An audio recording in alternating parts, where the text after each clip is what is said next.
Kembali kepada syarat-syarat sighah ijab qabul dalam jual beli yang ada 13 ini. Kita baca singkat saja. Syarat pertama, an la yatakhallala bainal ijab wal qabul kalamun ajnabi. Tidak diselangi antara ijab dan qabul dengan pembicaraan yang di luar daripada ijab dan qabul itu sendiri.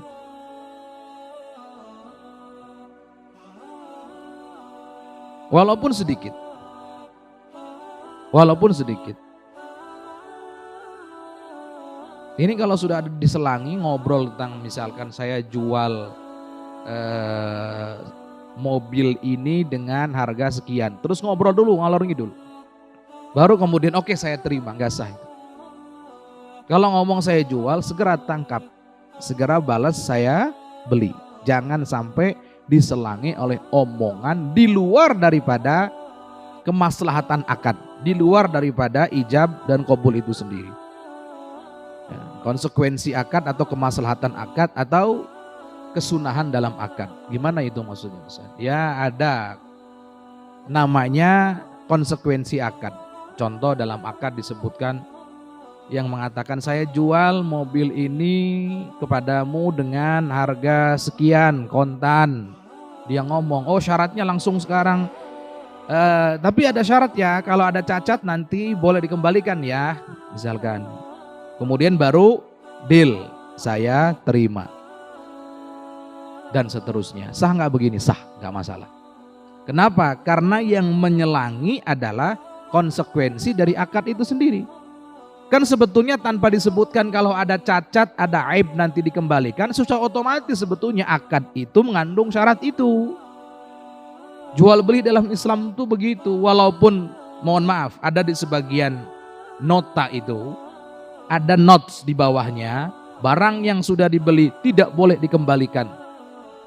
Walaupun ada notes seperti itu, kalau yang dibeli cacat, yang dibeli itu tidak sesuai dengan apa yang disepakati di akad, selesai, boleh dikembalikan otomatis walaupun tanpa syarat. Tapi kalau seandainya disebutkan di akad, saya jual mobil ini kepadamu dengan harga sekian kontan, kemudian nggak langsung saya terima, langsung dikabul, diterima, nggak begitu. Tapi disyaratkan dulu, tapi kalau ada cacat saya kembalikan ya, nggak masalah. Ini kan menyelangi sebetulnya. Tapi karena menyelanginya termasuk daripada konsekuensi akad, keharusan akad, maka tidak masalah. Atau diselangi pembicaraan dengan syarat khiyar, contohnya saya itu boleh memilih. Ya tapi kalau dalam 1-2 hari saya berubah pikiran, nanti boleh ya dikembalikan, misalkan. Atau ada syarat ya, tapi ada jaminan ya dan seterusnya. Harus ada saksi ya misalkan, gak ada masalah. Itu tidak merusak akad. Ini pertama.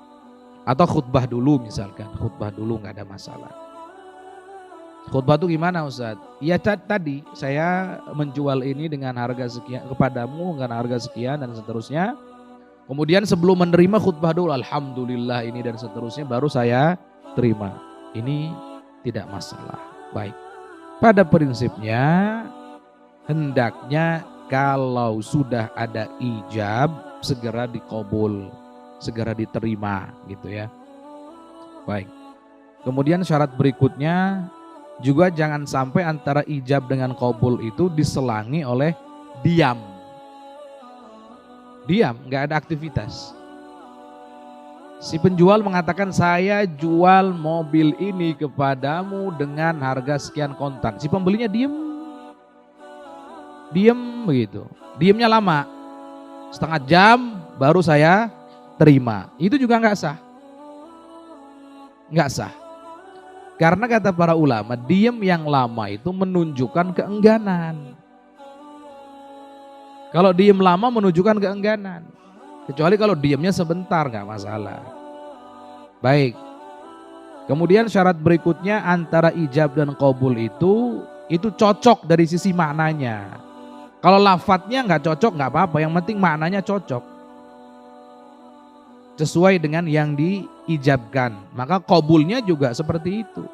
Kalau yang dijual misalkan saya jual mobil ini yang warnanya hitam, mereknya ini, Qabulnya juga begitu, saya terima mobil ini yang warnanya hitam, merek ini harus begitu. Jangan saya jual mobil ini yang warnanya hitam, merek ini, nerimanya saya beli mobil itu yang mereknya itu yang warnanya putih, yang nggak bisa. Nggak kena kalau gitu. Jangan sampai beralasan, kan saya sudah terima, nggak bisa, nggak ada diijabkan. Syarat berikutnya ada mutta'liq, nggak boleh digantungkan nanti, gitu ya, nggak boleh kalau seandainya saya jual, kalau Zaid datang ke saya misalkan, ya nggak boleh, itu namanya menjualnya digantungkan terhadap datangnya Zaid, nggak sah. Kecuali kalau begini, saya jual mobil ini kalau memang milik saya. Saya jual mobil ini kepadamu dengan harga sekian kalau memang milik saya, atau jika memang milik saya. Ini kan digantungkan, nggak ada masalah. Jika memang faktanya adalah itu mobil dia, kan bisa jadi ada orang bingung, ini mobil saya apa bukan ya, kok sama semuanya ini. Kebetulan orang awam lagi. Baik. Wa ada muttaqid, nggak boleh ditakkid juga. Takkid itu ditentukan waktunya atau waktunya tertentu. Contohnya saya jual ini kepadamu 1000 tahun, nggak boleh. Apalagi saya jual mobil ini 1 tahun saja, nggak boleh. Karena konsekuensi dari jual beli itu pindahnya kepemilikan selama-lamanya. Kalau ada jual beli, maka maknanya jika sah pindah kepemilikan dari penjual menuju ke si pembeli untuk selama-lamanya. Makanya awas, hati-hati. Klausal buyback itu juga hati-hati. Ada transaksi di kita itu ada namanya buyback, beli kembali. Gimana beli kembali itu? Contoh, beli kembali yang dilarang tuh begini. Saya jual, contohnya gelas ini. Saya jual gelas ini kepadamu, tapi dengan syarat saya boleh beli kembali ya. Kalau saya mau, nggak boleh. Disyaratkan di akad tuh nggak boleh. Berbeda kalau seandainya saya sudah diterima begini. Saya jual mobil ini kepadamu yang warna hitam ini dengan harga 100 juta. Kemudian diterima, saya beli dengan harga segitu. Saya terima beli dengan harga segitu. Sah. Kemudian setelah diterima, yang tadi ngomong 150 juta. Nggak bisa. Sudah nggak akan merubah akad itu, selesai. Tapi bisa dibatalkan dengan hak khiyar. Baik itu khiyar majlis, selama dalam satu majlis, ya bisa tinggal batalkan saja, selesai. Nggak ada masalah. Atau khiyar syarat, hak memilih dengan mensyaratkan selama 3 hari itu juga bisa, nggak ada masalah. Baik ya, ini kelihatannya agak jelimet, tapi biarkan sedikit demi sedikit dipahami, insya Allah bisa dimengerti. Baik. Kemudian syarat berikutnya harus diucapkan sekira-kiranya orang yang di dekat dia tuh ngedenger. Harus begitu. Sekira-kiranya orang yang di dekat dia mendengar. Yang ijab itu harus, jangan sampai ijabnya nggak kedengeran sama yang lain. Cuman ngomong sendiri begitu, yang ngedenger sendiri enggak. Awas, berbeda dengan bab sholat. Kalau bab sholat, wajibnya kita baca Fatihah, wajibnya kita takbiratul ihram, wajibnya kita salawat, wajibnya kita salam, wajibnya kita tasyahud. Itu yang penting didengar oleh diri kita, nggak ada masalah. Walaupun orang di dekat kita nggak ngedengar, nggak ada masalah. Yang penting diucapkan sekira-kiranya terdengar oleh diri sendiri. Itu bab sholat, jangan kebalik. Kalau bab jual beli, ijab qabul itu terdengarnya bukan oleh diri sendiri saja, oleh orang yang sekiranya ada di dekat kita, gitu.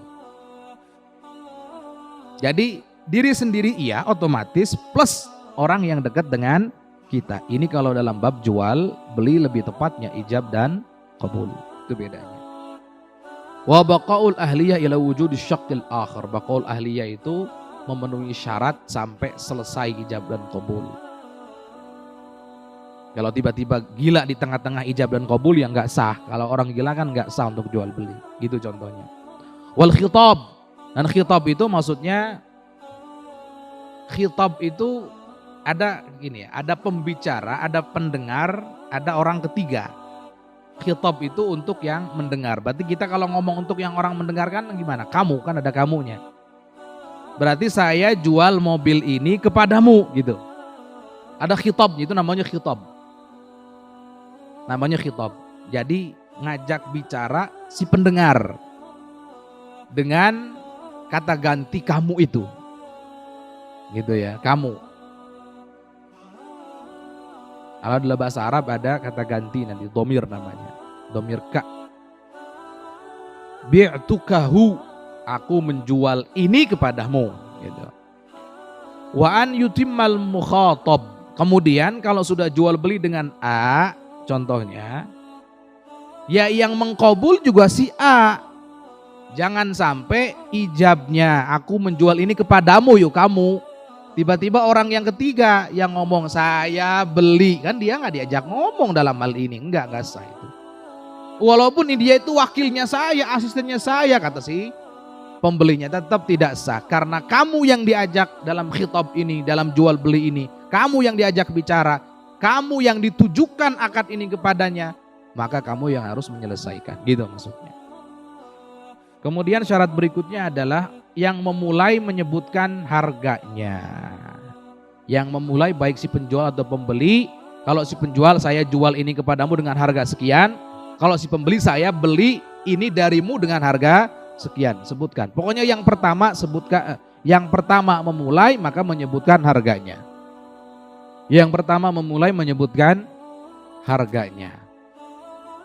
Baik si penjual ataupun si pembeli. Persis kayak ijab qabul dalam nikah. Sang wali kan ya, sang wali itu kan menyebutkan maharnya.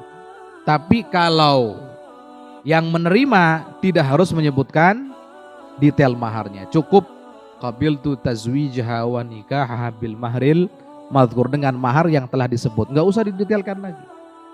Enggak harus didetailkan lagi.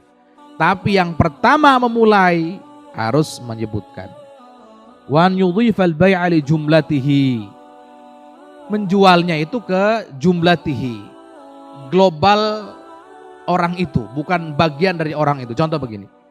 Aku jual mobil ini kepadamu. Kamu keseluruhan.